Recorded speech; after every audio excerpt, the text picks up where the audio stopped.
हनुमान जी की भी शरण अगर चला जाएगा तो जिस प्रकार हनुमान जी ने पिशाच योनि को प्राप्त करने के बाद भी भगवान की भक्ति नहीं छोड़ी। सोचिए, जो दास हैं किससे गलती नहीं होती, किससे त्रुटि नहीं होती, परंतु अपने जीवन में कभी भी ऐसा ध्येय नहीं आने देना चाहिए। ये हनुमान जी की कृपा से संभव है। इसलिए उस भक्तराज की कृपा जिस पर हो जाती है उसके सभी काम संपूर्ण हो जाते हैं। इसलिए ऐसे हनुमान जी महाराज की शरण जो मनुष्य जाता है उसे जगदम्बा दुर्गा की ही भक्ति प्राप्त होती है। बोलो जगदम्बा मात की जय हो।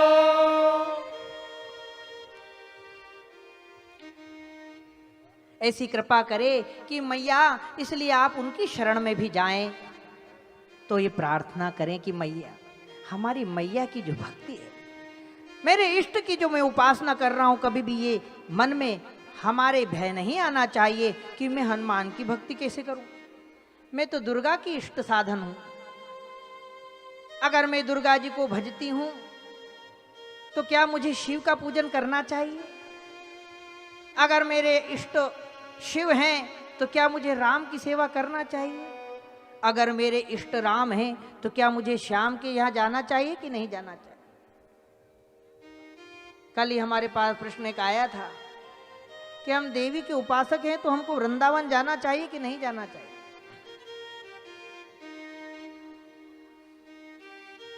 श्रीमद् देवी भागवत कहता है, भासते प्रकाशते अनेन इति भ गीते नारदादि भी अनेन इति ग वर्तन्ते सर्वशास्त्राणि अनेन इति व उतरन्ति तरे जनात् इति त।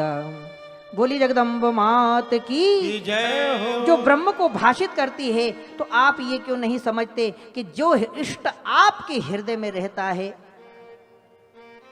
जो इष्ट आपके हृदय में बसा है, उसी से सारे संसार की रचना है, उसी से सारे संसार का पालन है और उसी में सारे संसार का प्रलय है। इसीलिए व्यास जी महाराज ने 18 पुराणों को भी लिखा और शास्त्रों की 3 विधि बताई, जिसमें विनिर्गत शास्त्र, स्मृत शास्त्र और कृत शास्त्र का विवेचन किया।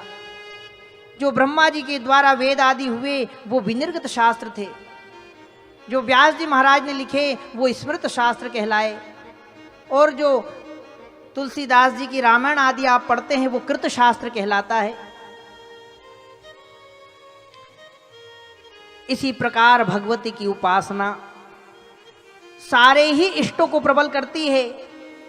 इसीलिए देवी भागवत कहती है, कलौ चंडी विनायकौ, कलिकाल में चंडी की शक्ति, दुर्गा की शक्ति आपके सारी भक्ति के मार्ग को प्रशस्त करती है, उनको खोल देती है, जिससे आप जिस भी देवता को पाना चाहे, चाहे कृष्ण की उपासना करना चाहे, चाहे राम की उपासना करना चाहे, चाहे शिव की उपासना करना चाहे, आप किसी भी देवता की उपासना करेंगे तो भगवती की कृपा आपके ऊपर अवश्यमय हो जाएगी। बोली जगदम्ब मात की जय हो। सा श्रुत्वा पतिवाक्यम तु गत्वा प्राह सुतान्वितः त्वदर्थे विग्रह काम समुत्पन्नोद्य भूभृताम।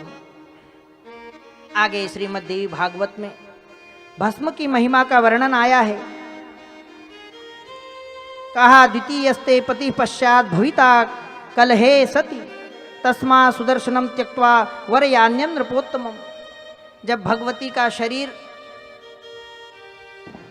देह त्याग के लिए प्रवृत्त हुआ और उसमें अग्नि लगी, भगवान शिव ने उस भस्मीभूत शरीर को ही अपने ऊपर रमण किया, अपने ऊपर ले लिया।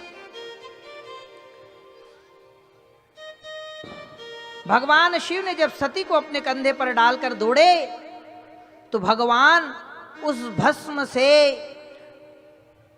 उनका अंग अंग अंग तृप्त हो गया, और उस तृप्ति के आभास में भगवान इतने निमग्न हो गए कि उनको संसार के प्रलय का भी ध्यान नहीं रहा।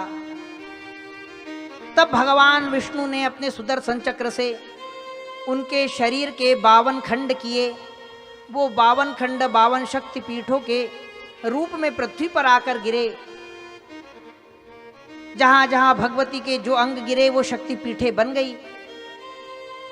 इसका वर्णन आप पूर्व में श्रवण कर ही चुके हैं। ऐसी वो भस्म भगवान शिव को ने धारण की, उस भस्म से भगवान शिव का ध्यान एकाग्र हो गया और वो समाधि में चले गए। बाद में पार्वती के साथ विवाह के निमित्त में सारे देवताओं ने कामदेव के द्वारा जब भगवान शिव को पुनर्जागृत किया, तब भगवान शिव जो भस्मांग होकर और ध्यान में गए थे, उन्होंने जागते ही कामदेव को भस्म कर दिया। बोलो शंकर भगवान की जय हो। क्योंकि मनुष्य हमारे यहां निद्रा समाधि स्थिति,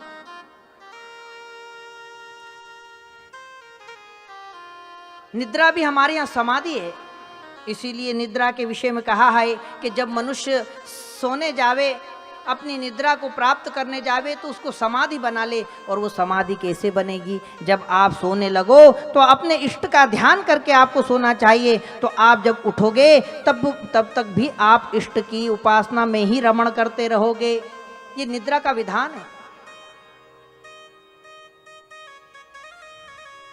त्वं स्वाहा त्वं सुधा त्वं ही वषट्कारः स्वरात्मिका सुधा त्वमक्षरे नित्ये त्रिधा मात्रात्मका स्थिता अर्धमात्रा स्थिता नित्या यानुच्चार्या विशेषता। ऐसे भगवान ब्रह्मा ने निद्रा को ही सब कुछ बताया। तो भगवान समाधि और निद्रा एक ही है। लेकिन हम लोग इस संसार को जानकर सोते हैं, इस संसार का चिंतन करके सोते हैं, तो हमें जो नींद आती है वो निद्रा कहलाती है। लेकिन जब भगवान उस शयन में जाते हैं तो वो अपने इष्ट का चिंतन करते हुए रमण करते हैं, इसलिए वो समाधि बन जाती है। बोले जगदम्ब मात की। इसलिए स्वामी विवेकानंद के विषय में भी आया है कि स्वामी विवेकानंद जी ने खुद लिखा है कि जब मैं बचपन में सोता था, शयन करता था, तो मुझे कुछ तारे दिखाई देने लगते थे। फिर मैं उनमें से एक तारा देखने लग जाता था, फिर उसकी रोशनी में मैं समाहित होने लग जाता था। मुझे लगता था मैं उसमें ही समाते जा रहा हूँ। तो ये पूर्व जन्म की उपासना के कारण अनायास ही निद्रा समाधि बन गई थी। उसी कारण ऐसा दिव्य ज्ञान था कि एक बार किसी चीज को पढ़ लेते, समझ लेते, जान लेते, तो फिर उसको दोबारा पढ़ना नहीं पड़ता था। इतनी दिव्य स्मृति बनती है। अगर मनुष्य निद्रा को समाधि बना लेता है तो उसका जो जागरण है, जो निद्रा में भी हमारी अतृप्ति रहती है, सोने के बाद भी हम लोग जब उठते हैं तो हमको ऐसा लगता है शायद हमारी नींद पूरी नहीं हुई, वो हमारी निद्रा समाधि के द्वारा हमको चैतन्य बना देती है। बोली जगदम्ब मात की जय हो। भगवान शिव ने समाधि रूपी निद्रा धारण करने के बाद में जब पुनर्जागरण हुआ तो उस भस्म का ध्यान करते हुए भगवान समाधि में गए थे, इसलिए कामदेव भस्म हो गया, तीसरा नेत्र खुला।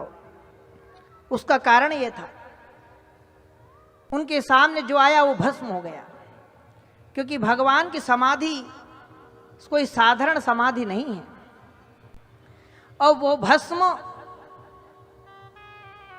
कामदेव की इच्छाओं को पूर्ण भी करते हुए और कामदेव को वापस, क्योंकि समाधि रूपी थी, कोई साधारण निद्रा नहीं थी, इसलिए कामदेव को भगवान ने पुनः वरदान दिया। और जब भगवान कृष्ण ने अपने पुत्र प्राप्ति के लिए नवरात्र का विधान किया, भगवान कृष्ण ने भी जब उनको कोई संतान नहीं थी, उन्होंने भगवती दुर्गा की उपासना की और दुर्गा ने उनको पुत्र प्राप्ति का वरदान दिया। इसीलिए एक एक पत्नी से 10-10 पुत्र हुए। उसके बाद भी जब प्रथम पुत्र हुआ तो प्रथम पुत्र प्रद्युम्न जन्म होते ही उसे राक्षस उठा ले गया था। उसी की प्राप्ति के लिए भी भगवान कृष्ण ने पुनः देवी की उपासना की थी। बोलो जगदम्ब मात की जय हो। ये वही कामदेव थे जो भगवान शिव ने भस्म किया था। तो ऐसे भस्म की महिमा है क्योंकि वो समाधि से जागृत हुई और माता जगदम्बा ने भी अपने प्राण कुंड में कूदकर नहीं त्यागे थे। उन्होंने भी वहीं यज्ञशाला में समाधि लगाई थी और उस समाधि से ही उनके जो 10 छिद्र हैं प्राण निकलने के, उनमें से उन्होंने 9 छिद्रों को बंद किया और ब्रह्मरंध्र से प्राण निकाला था। इसलिए उनका तेजोमय शरीर भस्म हुआ। लेकिन भगवती का शरीर मनुष्य शरीर नहीं है, इसलिए वो पंच तत्व में आज तक भी नहीं मिला, और इसीलिए 52 शक्ति पीठ के रूप में इस संपूर्ण जगत को वो शक्ति प्रदान कर रहा है। बोलिए जगदम्ब मात की जय हो। ऐसे भस्म की महिमा का वर्णन करते हुए